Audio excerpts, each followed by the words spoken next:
Hello everyone, आशा करता हूँ आप सभी लोग स्वस्थ होंगे और अपने साथ साथ अपने परिवार वालों का भी ख्याल काफ़ी अच्छे से रख रहे होंगे। मेरा नाम विवेक कुमार है। मैं आप सभी का पीएससी जर्नी फैमिली में स्वागत करता हूँ। देखिए कितनी खूबसूरत बात यहाँ पे कही जा रही है। जो सही करने की हिम्मत उसी में आती है जो गलती करने से नहीं डरते हैं। यानी गलतियाँ करने से जो नहीं डरते हैं उनमें ही सही करने की हिम्मत आती है। हिम्मत उसी में आती है, ये ध्यान रखते हुए चलेगा। ठीक है, तो यहाँ पे उसी को लेकर के बात कही जा रही है। तो सही की राह उन्हीं को पता चल पाती है जो गलतियां जिनसे हुई होती है और उन्हें पता होता है कि उस तरह की गलती को वापस से हमें नहीं दोहराना। ठीक है, तो यही बात यहाँ पे निकल करके आ रही है। आज है आपका 16 अप्रैल और न्यूज़ एनालिसिस कवर करने के पहले सबसे पहले हम लोग बिहार के मैप को देखते हैं। तो यहाँ पे आप देख सकते हैं वेस्ट चंपारण आप यहाँ पे देखने को मिल रहा है। वेस्ट चंपारण, गोपालगंज, ईस्ट चंपारण, सीवान, सारण, भोजपुर, बक्सर, कैमूर, रोहतास, औरंगाबाद, अरवल, गया, जहानाबाद, पटना, वैशाली, मुजफ्फरपुर, सीहोर, सीतामढ़ी, मधुबनी, दरभंगा, समस्तीपुर, नालंदा, नवादा, शेखपुरा, बेगूसराय, खगड़िया, सहरसा, मधेपुरा, सुपौल, अररिया, किशनगंज, पूर्णिया, कटिहार, भागलपुर, मुंगेर, लखीसराय, जमुई, बांका, ये सारे लोकेशंस आप देख पा रहे होंगे। ये सारे डिस्ट्रिक्ट्स आई होप आपको क्लियर हो रहे होंगे। धीरे धीरे डेली बेसिस पे हम लोग बिहार में आपको रीड करते हैं, कवर करते हैं ये कौन कौन सा डिस्ट्रिक्ट कहाँ कहाँ पर है और उसके आसपास के कौन कौन से जिले के साथ वो अपना बाउंड्री को शेयर कर रहा है। ठीक है, आइए आज का सबसे पहला न्यूज़ कवर करते हैं। वीर कुंवर सिंह विजयोत्सव की बात यहाँ पे कही जा रही है। वीर कुंवर सिंह, ठीक है, तो भोजपुर में शुक्रवार को प्रचार रथ को रवाना करते भाजपा प्रदेश अध्यक्ष संजय जायसवाल। आप देख सकते हैं जगदीशपुर भोजपुर के में 23 अप्रैल को स्वतंत्रता संग्राम के महानायक बाबू वीर कुंवर सिंह के विजयोत्सव समारोह को यादगार, ऐतिहासिक और भव्य बनाने के लिए भाजपा के प्रदेश अध्यक्ष संजय जायसवाल ने 6 प्रचार रथ को रवाना किया है। शुक्रवार को ऐतिहासिक वीर कुंवर सिंह किला द्वार के समीप प्रचार रथ को पार्टी के ध्वज दिखाकर रवाना किया गया है। अमृत महोत्सव के तहत 75,000 तिरंगे झंडे फहराए गए जाएंगे और विजयोत्सव समारोह जगदीशपुर के दुलोर में होना है। ठीक है, तो 23 अप्रैल को बाबा वीर कुंवर सिंह के विजयोत्सव समारोह में देश के गृह मंत्री अमित शाह के आगमन की भी जानकारी देने के साथ साथ घर घर से एक व्यक्ति को कार्यक्रम में शामिल होने के लिए निमंत्रण दिया जाएगा। ये ध्यान रख सकते हैं। 23 अप्रैल को दुलोर में विजयोत्सव मनेगा, घर घर जाकर निमंत्रण देंगे भाजपा के कार्यकर्ता। ठीक है, उसी से रिलेटेड है ये न्यूज़, ध्यान रखिएगा। कब है? 23 अप्रैल। 75,000 तिरंगे झंडे जो हैं वो फहराए जाएंगे। कहाँ पे होगा? दुलोर में होगा, जगदीशपुर में, ये ध्यान रखिएगा। ठीक है, जगदीशपुर के दुलोर में होगा। ठीक है, क्लियर, डन।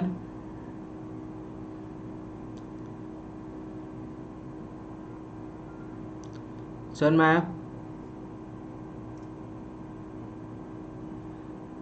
चलिए आगे बढ़ते हैं।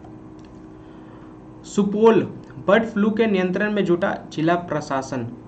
सुपौल बर्ड फ्लू बहुत तेजी से फैल रही है, तो जिले में बर्ड फ्लू H5N1 के मामले की पुष्टि होने के बाद जिला प्रशासन हाई अलर्ट पर है। हाई अलर्ट पर है जिला प्रशासन। कहाँ पे? सुपौल। यह रोग बत्तखों के नमूने में पाया गया, बत्तखों में ये पाया गया ये वायरस। हाल ही में सदर प्रखंड के पिपरा गुल्द पंचायत के छपकाही गांव में बत्तख, मुर्गा और कौवा के मरने की बात सामने आई थी। इसके बाद राष्ट्रीय उच्च सुरक्षा पशु रोग संस्थान भोपाल में मृत पाए गए बत्तखों के सैंपलों की जांच हुई थी। इसमें बर्ड फ्लू की पुष्टि हुई थी। अब इस रोग की रोकथाम के लिए भारत सरकार द्वारा निर्गत एक्शन प्लान के तहत डीएमएसपी द्वारा संयुक्त आदेश जारी यहाँ पे किया गया है। आप देख सकते हैं छपकाही गाँव को घोषित किया गया है इन्फेक्टेड जोन। छपकाही गांव। बर्ड फ्लू की पुष्टि के बाद प्रशासन हाई अलर्ट पर है। तो उसी से रिलेटेड ये न्यूज़ है। कौन सा है? सुपौल। ठीक है, क्लियर।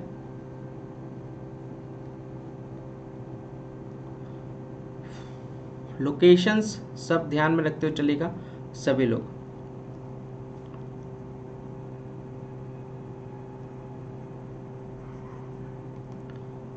क्लियर। बाकी ये भोजपुर डिस्ट्रिक्ट आपको यहाँ पे देखने को मिलेगा। ये दोनों डिस्ट्रिक्ट याद रखिएगा। नेक्स्ट, सहरसा में पावर ग्रिड का लोकार्पण पर बोले आरके सिंह, भूटान व नेपाल से भी सहरसा को मिलेगी बिजली। देख सकते हैं भूटान व नेपाल को से भी सहरसा को मिलेगी बिजली। नेपाल में 3 और हाइड्रो प्रोजेक्ट लगेंगे, इसकी जानकारी यहाँ पे दी जा रही है। देख सकते हैं केंद्रीय मंत्री विद्युत नवीन एवं नवीकरणीय ऊर्जा आर.के. सिंह ने सहरसा पावर ग्रिड को शुक्रवार को राष्ट्र को समर्पित किया है। ठीक है, सहरसा पावर ग्रिड पढ़ा इसके बारे में। शहर के पटेल मैदान में आयोजित लोकार्पण कार्यक्रम को संबोधित करते मंत्री ने कहा कि नेपाल में अभी भारत का 2 हाइड्रो प्रोजेक्ट चल रहा है। ठीक है, भारत के 2 हाइड्रो प्रोजेक्ट चल रहे हैं। ठीक है, जिससे बिजली उत्पादन के साथ साथ कोसी नदी की तीव्रता करीब 40% घटी है। तो स्पीड में फ्लो जो है वो 40% कम हुआ है। नेपाल में 3 और हाइड्रो प्रोजेक्ट लगाने के लिए वहां की सरकार से बात चल रही है। उम्मीद है कि 3 और हाइड्रो प्रोजेक्ट वहीं लगेगा और बिजली का आदान प्रदान दोनों देशों आपस में कर पाएंगे। बिजली उत्पादन के साथ कोसी नदी की तीव्रता और घट जाएगी। मंत्री ने कहा कि पावर ग्रिड के 400, 220, 132 केवी के सीहोल गांव स्थित सहरसा उपकेंद्र से सहरसा, सुपौल, मधेपुरा, खगड़िया व बेगूसराय को बिजली आपूर्ति होगी। 2 प्रोजेक्ट भारत का चल रहा है नेपाल में। नेपाल भारत में बिजली का होगा आदान प्रदान। बिजली उत्पादन के साथ कोसी की तीव्रता जो है वो घटेगी। ठीक है, तो उसी को कार्यक्रम को लेकर के यहाँ पे आयोजित किया जा रहा है। आप देख सकते हैं मतलब दो प्रोजेक्ट अभी रनिंग में चल रहे हैं। 3 प्रोजेक्ट और हाइड्रो प्रोजेक्ट के लगेंगे नेपाल में, जिससे भूटान को भी फायदा मिलेगा, नेपाल को भी मिलेगा और जो आसपास के जिला हैं बिहार के उनको भी मिलेगा। ठीक है, उसी से रिलेटेड ये आपका न्यूज़ है।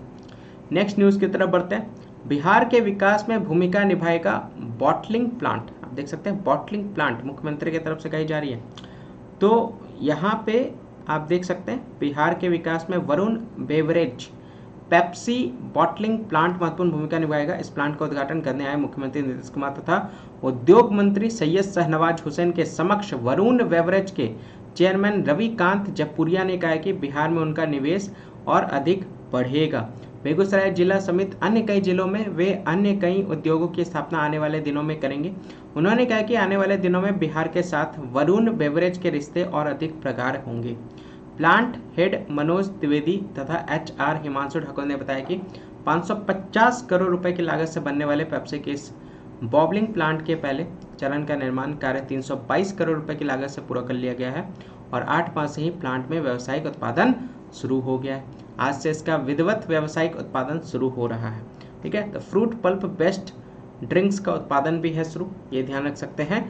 तो 322 करोड़ की लागत से पहले चरण का काम पूरा कर लिया गया है। उसी को लेकर के बात कही जा रही है। पहले चरण का काम पूरा कर लिया गया है। दूसरे चरण में प्लांट की उत्पादन क्षमता दोगुनी की जाने की बात यहाँ पे बेगूसराय में कही जा रही है, जहाँ पे मुख्यमंत्री के साथ साथ यहाँ पे मंत्री जो उद्योग मंत्री सैयद शाहनवाज हुसैन भी यहाँ पे पहुँचे हुए हैं और इसका उद्घाटन कर रहे हैं। ठीक है, क्लियर, डन। आगे बढ़ते हैं नेक्स्ट न्यूज़ की तरफ। 100 पंचायतों में जल्द शुरू किया जाएगा कचरा प्रबंधन का कार्य। वेस्ट मैनेजमेंट की बात यहाँ पे कही जा रही है। वेस्ट मैनेजमेंट की बात यहाँ पे कही जा रही है। आप देख सकते हैं कचरा प्रबंधन पटना जिले के 100 और पंचायतों में कचरा प्रबंधन का काम शुरू किया जाएगा। पिछले से 64 पंचायतों में ये काम चल रहा है। गीला और सूखा कचरा से खाद बनाने की योजना कही जा रही है। इसके अलावा गाँव की नलियों से निकलने वाले गंदे पानी को भी उसी गाँव में 3 चरणों में सोख्ता बनाकर शुद्ध किया जाएगा। इसके अलावा गाँव से निकलने वाले गोबर से मीथेन गैस बनाने की भी योजना कही जा रही है। 31 मार्च के पहले पटना जिले की 64 पंचायतों में यह योजना शुरू की गई थी। इसमें गाँव को स्वच्छ और सुंदर बनाने की योजना है। हालांकि यह कार्य वार्ड क्रियान्वयन समिति के माध्यम से मनरेगा के अधिकारियों को करना है। आप देख सकते हैं मनरेगा के अधिकारियों को पहले से संचालित हो रहा है। 64 पंचायतों में कार्य गांव को स्वच्छ बनाने के पहले कचरे से खाद बनाया जाएगा, उसको लेकर के यहाँ पे बात कही जा रही है और इसमें प्रोसेसिंग यूनिट के माध्यम से डिस्पोजल भी किया जाएगा कचरे को। जो 64 पंचायतों में यह काम चल रहा है। गांव के अलावा नालियों से निकलने वाले गंदे पानी को उसी गांव में 3 चरणों में सोख्ता बनाकर शुद्ध किया जाएगा। इसके अलावा गांव से निकलने वाले गोबर से मीथेन गैस बनाने की योजना की जाएगी। 31 मार्च के पहले पटना जिले के 64 पंचायतों में यह काम शुरू हो गया है। यह कार्य वार्ड क्रियान्वयन समिति के माध्यम से मनरेगा के अधिकारियों को करना है। ठीक है, उसी को लेकर के ये न्यूज़ है। तो वेस्ट मैनेजमेंट को लेकर के बात की जा रही है। 100 पंचायतों में जल्द शुरू किया जाएगा वेस्ट मैनेजमेंट का कार्य। कुंवर सिंह विजयोत्सव पर इतिहास रचेगा बिहार इस साल, उसी को लेकर के बात की जा रही है। 23 अप्रैल को वीर कुंवर सिंह जी के विजयोत्सव को धूमधाम से यहाँ पे मनाया जाएगा। भव्य तरीके से आयोजित हो रहे इस विजयोत्सव में केंद्रीय गृह मंत्री अमित शाह भी मौजूद रहेंगे। यह विजयोत्सव सफलता का नया इतिहास रचने वाला है। उन्होंने कहा कि भारतीय स्वतंत्रता संग्राम के इतिहास को देखें तो 1857 के संग्राम में भोजपुर जिला व वीर कुंवर सिंह का नाम सर्वोक्षरों में अंकित है। बाबू वीर कुंवर सिंह ने 80 वर्ष की आयु में अपनी वीरता और रणनीति से ब्रिटिश सत्ता की चूल्हे हिलाकर के पूरे विश्व को यह संदेश दिया था कि देशभक्ति, पुरुष तथा इच्छा शक्ति के समक्ष उम्र बाधा नहीं होती है। ठीक है, ये आप देख सकते हैं। तो वीर कुंवर सिंह के तहत 80 साल की उम्र में इन्होंने लोहा उठाया था अंग्रेजों के खिलाफ। अपनी वीरता और रणनीति से ब्रिटिश सत्ता की चूल्हे हिला करके पूरे विश्व को यह संदेश और देशभक्ति की कि इसकी उम्र यहाँ पे बाधा नहीं होनी चाहिए, ये ध्यान रखिएगा। अगला न्यूज देख सकते हैं, जिला प्रशासन शहरी क्षेत्र में खुलवा रहा काउंटर, नीरा काउंटर। आप देख सकते हैं 20 जगहों पर नीरा काउंटर यहाँ पे खुलवाया जा रहा है। कहाँ पे? पटना में। तो शहर में 20 जगहों पर नीरा का काउंटर संचालित किया जाएगा। नीरा के उत्पादन एवं बिक्री को बढ़ावा देने के लिए प्रशासन शहरी क्षेत्र में काउंटर को खुलवा रहा है ताकि लोग शराब छोड़कर नीरा का सेवन करें, नीरा का सेवन करें। शुक्रवार को डीएम चंद्रशेखर सिंह ने सगुना मोड़ स्थित नीरा काउंटर का उद्घाटन किया। नीरा काउंटर का उद्घाटन किया। वर्तमान समय में प्रखंडों में 50 जगहों पर नीरा काउंटर संचालित किया जा रहा है। 2000 लीटर प्रतिदिन उत्पादन का लक्ष्य रखा गया। उन्होंने अधिकारियों के साथ नीरा उत्पादन एवं बिक्री पर समीक्षा बैठक की। जिलाधिकारियों ने नीरा का उत्पादन एवं बिक्री बढ़ाने का निर्देश दिया है। डीएम ने कहा कि नीरा के जरिए हजारों परिवारों को जीविकोपार्जन से जोड़ा जा सकता है। उन्होंने नीरा का उत्पादन एवं बिक्री बढ़ाने के लिए हर संभव प्रयास करने का निर्देश दिया है। डीएम ने नीरा उत्पादन एवं विपणन की प्रगति को लेकर समीक्षा की है। जीविका के जिला परियोजना प्रबंधक ने बताया कि पटना में 8 स्थायी काउंटर से नीरा की बिक्री किए जाएगी। ठीक है, तो 2,10,000 लीटर उत्पादन होगा। पटना में 20 नीरा काउंटर हो रहा है संचालित। प्रखंडों में 20,000 लीटर से अधिक उत्पादन का लक्ष्य यहाँ पे रखा गया है। ठीक है, 2,10,000 लीटर नीरा बिक्री का लक्ष्य रखा गया है और 2000 से 2500 लीटर प्रतिदिन बिक्री का लक्ष्य प्राप्त करने का निर्देश दिया गया है। आप देख सकते हैं नीरा काउंटर को लेकर के। ठीक है, नेक्स्ट पढ़ते हैं आगे। तो 1 अप्रैल से ही शुरू हो चुका है नया सत्र, पर अभी कोई तैयारी नहीं है। शिक्षा सचिव ने कहा इसी माह बच्चों के खाते में भेजे जाएंगे राशि। 1.5 करोड़ से अधिक बच्चों को किताब के लिए करना होगा इंतजार। देखिए, इंतजार करना पड़ेगा। सत्र की शुरुआत हो चुकी है। तो राज्य के सरकारी स्कूल में नया शैक्षणिक सत्र 22-23 अब 1 अप्रैल से आरंभ हो चुका है। सरकारी प्रारंभिक विद्यालयों में पढ़ने वाले बच्चे 1 अप्रैल से ही अपनी अपनी नई कक्षाओं में अध्ययन करने आ रहे हैं, लेकिन ना तो अब तक उन्हें किताब खरीदने के पैसे सरकार की ओर से दिए गए हैं और न ही जिलों में किताबें ही पहुंची हैं। आलम यह कि नए सत्र के पहले महीने का आधा समय भी बीत जाने के बावजूद फिलहाल किताब को लेकर के शिक्षा महकमा में राज्य मुख्यालय से लेकर जिला तक का कोई सुखबुकाहट नहीं आरंभ हुई है। ऐसे में इन 1.5 करोड़ से अधिक बच्चों की नई शिक्षा की पाठ्य पुस्तक के अभी और इंतजार करना होगा। 4 दिन पूर्व पीएबी की बैठक में केंद्र सरकार ने बच्चों को किताब के लिए 520 करोड़ की स्वीकृति दे दी, लेकिन अभी यह राशि बच्चों तक पहुंचने में नई कई प्रक्रियाओं से गुजरेगी। गौरतलब है कि मुफ्त एवं अनिवार्य शिक्षा अधिकार कानून के तहत प्रारंभिक स्कूलों के बच्चों को निःशुल्क किताबें मुहैया करानी है। कोई समस्या नहीं है पैसे को लेकर के। इसी माह प्रारंभिक स्कूलों में नामांकित सभी बच्चों को किताब के पैसे मिल जाएंगे। संजय कुमार के द्वारा बोला जा रहा है राशि पहुंचाने के साथ किताबों की उपलब्धता बड़ी चुनौती, ये कही जा रही है बात। ठीक है, तो 1.5 करोड़ से अधिक बच्चे अभी भी नए सत्र की शुरुआत होगी, उनके पास कोई भी बुक्स नहीं पहुंचे हैं। ठीक है, सामान्य दिनों में भी सांप काटने से मौत पर मिलेगा 4 लाख। आप देख सकते हैं सांप काटने से अगर किसी की जान जाती है तो उनके परिवार को 4 लाख का अनुग्रह यहाँ पे अनुदान के लिए मिलेगा। आपदा प्रबंधन विभाग का यह नियम तत्काल प्रभाव से लागू हो गया। विधानमंडल के बजट सत्र में उप मुख्यमंत्री सह आपदा प्रबंधन मंत्री रेणु देवी ने इसकी घोषणा की थी। विभाग के सचिव संजय कुमार अग्रवाल की ओर से इस बाबत अधिसूचना जारी कर दी गई थी। विभागीय आदेश में कहा गया है कि बाढ़ अवधि में किसी व्यक्ति की मृत्यु सांप काटने से होने पर आपदा प्रबंधन विभाग की ओर से मृतक के निकटतम परिजनों को 4 लाख रुपए का अनुग्रह अनुदान दिया जाता है। यह साल 2014 से ही लागू है, लेकिन बाढ़ अवधि के अलावा सामान्य दिनों में सांप काटने से मौत होने पर मृतक के परिजनों को यह राशि नहीं दी जा रही थी, जबकि राज्य में बाढ़ अवधि के अलावा भी सांप काटने से लोगों की मौत होती रहती है। तो 4 लाख रुपए दिए जाएंगे सरकार की तरफ से, आपदा प्रबंधन विभाग की तरफ से। ये ध्यान रखिएगा परिवार को। ठीक है, चलिए नेक्स्ट न्यूज की तरफ बढ़ते हैं। टेलीमेडिसिन की सुविधा आप यहाँ पे देख सकते हैं। आज 9 से 4 बजे तक ये सुविधा प्रोवाइड की जाएगी। 16 अप्रैल को भारत सरकार आयुष्मान भारत के तहत हेल्थ एंड वेलनेस केंद्र की 4थी वर्षगांठ बना रही है। इसका मुख्य उद्देश्य स्वास्थ्य सेवाओं को लोगों के दरवाजे तक उपलब्ध कराने की कवायद को और सुदृढ़ करना है। इसके तहत शनिवार को सभी हेल्थ एंड वेलनेस केंद्रों पर टेलीमेडिसिन की सुविधा आम जनों के लिए उपलब्ध कराई जाएगी। देख सकते हैं 9 से 4 बजे तक टेलीमेडिसिन की सुविधा यहाँ पे उपलब्ध कराई जाएगी। आरोग्य दिवस सत्रों पर सुबह 9 बजे से शाम 4 बजे तक टेलीमेडिसिन की सुविधा आमजनों के लिए उपलब्ध रहेगी। ये पांडे ने कहा कि आरोग्य दिवस सत्रों एवं हेल्थ एंड वेलनेस केंद्रों पर टेलीमेडिसिन के जरिए अधिक से अधिक लोगों को स्वास्थ्य लाभ दिलाने की कोशिश की जा रही है। इसके लिए आशा एवं आशा फैसिलिटेटर इच्छुक व्यक्तियों को चिन्हित कर हेल्थ एंड वेलनेस सेंटर पर चिकित्सकीय परामर्श लेने की प्रेरित की जाएगी। ठीक है, तो 9 से 4 बजे तक टेलीमेडिसिन में यहाँ पे दवाइयाँ मिलेगी, ये ध्यान रखिएगा। चौथी वर्षगांठ यहाँ पे मनाई जा रही है वेलनेस केंद्र की तरफ से, हेल्थ एंड वेलनेस केंद्र की तरफ से, सेंटर की तरफ से। बेरोजगारी मार्च 2020 में थी 15.4%, मार्च 2022 में हुई 14.4%, तो ये घटी है, आप देख सकते हैं। तो कोरोना काल के बाद से आप यहाँ पे देख सकते हैं बेरोजगारी दर में गिरावट आई है, आप देख सकते हैं। मतलब बेरोजगारी कर में यहाँ पे बेरोजगारी अब काबू में हुआ है। बेरोजगारी दर मार्च 2020 की बेरोजगारी दर से भी नीचे है, लेकिन 2020 में बिहार की बेरोजगारी दर 15.4% थी, जो मार्च 2022 में घटकर एवं 1% कम हो गई, 14.4% पर आ गई है। तो मार्च 2020 के अंतिम सप्ताह में कोरोना के कारण लॉकडाउन लगा था, तो अगले महीने अप्रैल मई में बेरोजगारी दर बिहार में 46% को पार कर गया था। Centre for monitoring of Indian economy के ताज़ा आंकड़ों से इसका पता चलता है। तो पड़ोसी राज्य झारखंड समेत देश के कई राज्यों में अभी तक कोरोना काल में बड़ी बेरोजगारी पर पार नहीं कर पा चुके हैं। झारखंड की बेरोजगारी दर मार्च 2020 में 8.2% थी, जो मार्च 2022 में 6.3%, ज़्यादा 14.5% पर टिकी है। हालांकि मई 2020 में झारखंड की भी बेरोजगारी दर 59.2% पर पहुंच गई थी। झारखंड ने बेरोजगारी दर को कम करने में सफलता यहाँ पे पाई है। तो बेरोजगारी दर में यहाँ पे सफलता आपको यहाँ पे देखने को मिलेगा। यहाँ पे रेशियो घटा है शहर के कंपैरिजन में, गांव के कंपैरिजन में अगर हम लोग बात करें तो साफ आप देख सकते हैं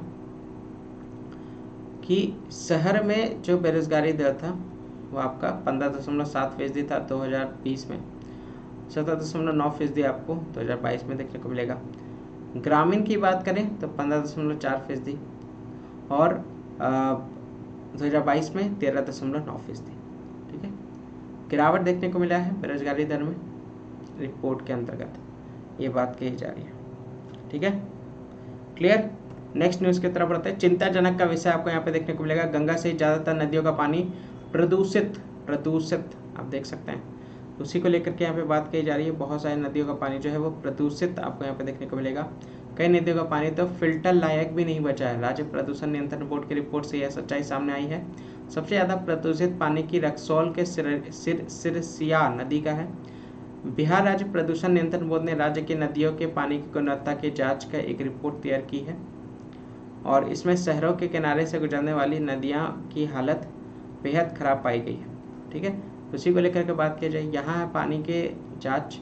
गंगा, तहा नदी, घाघरा, कोसी, गंडक, बूढ़ी गंडक, सोन अगर बागमती, सिरसिया, सिकराना, पुनपुन, त्रिवेणी, मोती झील, कावल झील। सीवरेज से बड़ी समस्या देख सकते हैं, सीवरेज भी बहुत बड़ा रोल प्ले करता है। तो उपचार के सीधे नदियों से स्लीवेज डालने से टोटल प्लेटफॉर्म यहाँ पे कॉलीफॉर्म और फीकल कॉलीफॉर्म जीवाणु की संख्या लाखों में पहुंच गई है। 12 नदियों की जांच में रक्सौल के सिरसिया नदी का पानी सबसे ज़्यादा प्रदूषित पाया गया। रक्सौल के सिरसिया घाट के पानी में टोटल प्लेटफॉर्म की संख्या जांच 5,40,000 हो गई है। वहीं मोतिहारी के मोती झील और बेगूसराय के कावा झील के पानी में भी दोनों खतरनाक जीवाणुओं की संख्या बढ़ने से यह नहाने और पीने लायक नहीं रह गया। मानक के अनुसार 100 लीटर पानी में टोटल प्लेटफॉर्म की संख्या नहाने के लिए 500 और फिल्टर के लिए 5000 होना चाहिए, लेकिन जांच में अभी सभी जगह ज़्यादा पाया गया है, ये ध्यान रख सकते हैं। प्रदूषण लेवल, पानी सभी जगह का प्रदूषित यहाँ पे घोषित किया गया है। इथेनॉल के 17 प्लांट लगेंगे, बिहार के मुख्यमंत्री जी के द्वारा इसकी घोषणा की जा रही है। बेगूसराय में पेप्सी बॉटलिंग प्लांट के शुभारंभ के लिए निरीक्षण करने पहुंचे मुख्यमंत्री। तो मुख्यमंत्री नीतीश कुमार जी के द्वारा कहा गया कि बिहार में जल्द 17 इथेनॉल के प्लांट स्थापित होंगे। केंद्र सरकार की स्वीकृति मिलने के बाद इस पर काम शुरू हो गया है। हम लोग अधिक इथेनॉल प्लांट की स्वीकृति लेने लगे हैं। आने वाले समय में बिहार में और उद्योग लगेंगे। बिहार मुख्यमंत्री शुक्रवार को बेगूसराय में बरौनी प्रखंड मुख्यालय के पास असुरारी गांव स्थित बियाडा की जमीन पर 550 करोड़ से निर्मित पेप्सी की बॉटलिंग प्लांट का उद्घाटन करने के बाद पत्रकारों से बात कर रहे थे। ठीक है, तो कई तरह के उत्पादों का निर्माण यहाँ पे शुरू होगा। सहरसा विद्युत उपकेंद्र राष्ट्र को समर्पित किए जाएंगे, उसी से रिलेटेड है, ध्यान रखिएगा। ठीक है, तो ये आज का पूरा न्यूज़ एनालिसिस था। बाकी अगर आपको किसी लोग को PDF की रिक्वायरमेंट हो डेली बेसिस पे, तो यहाँ पे आप देख सकते हैं बहुत नॉमिनल प्राइस है, 299 पर मंथ आपको डेली बेसिस पे ये PDFs प्रोवाइड किए जाएंगे। बाकी बिहार का मैप का आपको न्यूज़ एनालिसिस देख सकते हैं, 149 पर मंथ के प्राइस पे आपको ये नोट्स PDF मिलेंगे। बाकी फरवरी से अक्टूबर तक करंट अफेयर के नोट्स और MCQ के साथ आप रिविजन करना चाहते हैं लास्ट ईयर के, तो सिर्फ और सिर्फ 399 पर मंथ आप देख सकते हैं, 399 ओनली है, यहाँ पे आप देख सकते हैं। इसको प्राप्त करने PDF के लिए आपको यहाँ पे व्हाट्सअप करना, बाकी सारे डिटेल्स वहीं पर बता दी जाएंगे। ठीक है, तो आज के लिए बस इतना ही। आई होप वीडियो आपको पसंद आया होगा। वीडियो को लाइक कर दीजिएगा, वीडियो को शेयर करना ना भूलें, चैनल को सब्सक्राइब कर लीजिएगा ज़्यादा से ज़्यादा, और इसको जिन लोगों ने भी बेल आइकन पे क्लिक नहीं किया है, बेल आइकन पे क्लिक कर लीजिएगा ताकि टाइमली नोटिफिकेशन आपके पास पहुंच सके और टाइमली क्लासेस को ज्वाइन कर सकें। किसी भी तरह का कोई भी डाउट, कोई भी फीडबैक या कोई भी सजेशन देना हो तो आप मुझे यहाँ पे कांटेक्ट कर सकते हैं। और आज के लिए बस इतना ही। जय हिंद, जय भारत।